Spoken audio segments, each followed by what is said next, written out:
फजर की नमाज के बाद मैं एक दिन गुजर रहा था, एक घर के सामने काफी लोग खड़े थे। मैंने पूछा क्या हुआ, तो कहने लगे कि फौतगी हो गई। तो मैंने कहा कि उनका कोई बेटा नजर नहीं आ रहा। कहा तीनों बेटे तबलीग पे गए हुए हैं। मैंने कहा अच्छा, माँ की फिर अचानक तबीयत खराब हुई होगी, कोई हार्ट का मसला बन गया।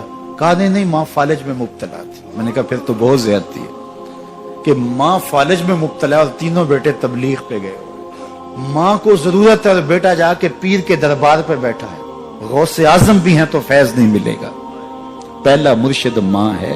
मैं बार्सिलोना के एयरपोर्ट पे था, तो वहां कोई अपना हम जुबान मिल जाए बैरूनी दुनिया में तो बड़ा अच्छा लगता है। तो मुझे लगा कि साथ वाले बेंच पे कोई माँ बोली बोल रहा है, तो वो इंडियन पंजाब के लोग थे। कहा कि ये हमारा दोस्त है, इसको हम अलविदा करने आए। तो मैंने पूछा कितने अरसे बाद जा रहे हो? तो वो कहने लगा 27 साल 3 माह बाद।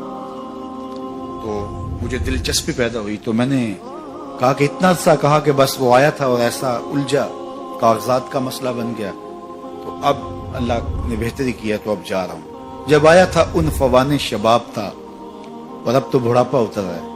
और बड़े हसरत भरे अंदाज में कहने लगा पता नहीं मेरे घर वाले अब मुझे पहचानते भी हैं या कि नहीं। 27 साल 3 माह बाद जा रहा हूं, पता नहीं मेरे घर वाले अब मुझे पहचानते भी हैं या नहीं।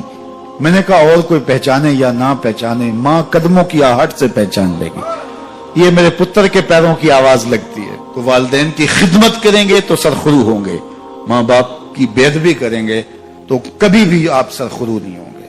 तो वालिदैन की रिजा को अल्लाह की रिजा समझो। रिजाउल्लाह फी रिजाउल वालिद व सखतुल्लाह फी सखतिल वालिद।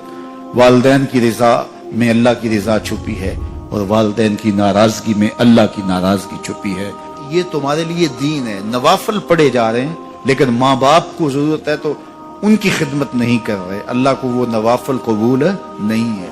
माँ के कदम दबाओ, बाप के पांव चूमो, तो तुम्हारे नवाफलों से बेहतर तुम्हें जब वो दुआ देंगे, अल्लाह अपनी रहमतें तुम्हारे ऊपर नाज़िल कर देगा। तो उनकी खिदमत करो। एक शख्स जहाद का इज़्न लेने के लिए हुजूर की खिदमत में आया, हुजूर मैं जिहाद पे जाना चाहता हूँ। कितनी बड़ी बात है, 6ठा रुकन है इस्लाम का। लेकिन आका करीम क्या बोलते हैं, अहय्युन वालिदा का, क्या तेरे वालिदैन जिंदा हैं? काला नाम, का जी हुजूर जिंदा है। काला फफी है मा फजाहिद, कहा जा उनकी खिदमत कर, यही तेरा जिहाद है।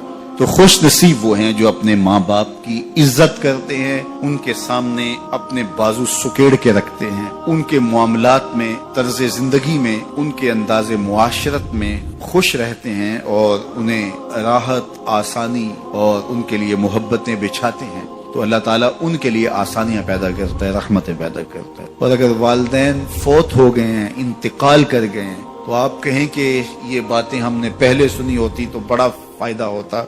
अब तो वालिदैन इस दुनिया से जा चुके हैं, तो अब हम उनकी खिदमत कैसे कर सकते हैं? उनके लिए दुआ करें, उनकी रूह भी आपसे राजी हो जाए। उनके लिए जुम्मतुल मुबारक के दिन सूरा यासीन पढ़े जाके उनकी कब्र पे, तो उनकी भी मग़फ़रत हो जाएगी, आपकी भी मग़फ़रत हो जाएगी।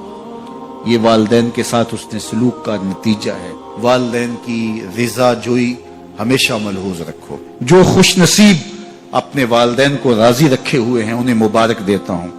और अगर बदकिस्मती से मेरे सुनने वालों, दोस्तों में, पीर भाइयों में, मिलने वालों में किसी के माँ बाप नाराज हैं, तो वो देर न करे, बहुत जल्द उनको राजी कर ले। उनकी रिजा तुम्हें दुनिया आखिरत की सरखुरियां और कामयाबियां नसीब करेगी। तो शख्स अपने वालिदैन के लिए रोजाना मग़फ़रत की दुआ करे। वालिदैन जिंदा हों तब भी, फौत हो गए हों तब भी, इसमें कभी भी नागा न करे। सारी जिंदगी उसके रिस्क में बेबरकती नहीं आ सकती।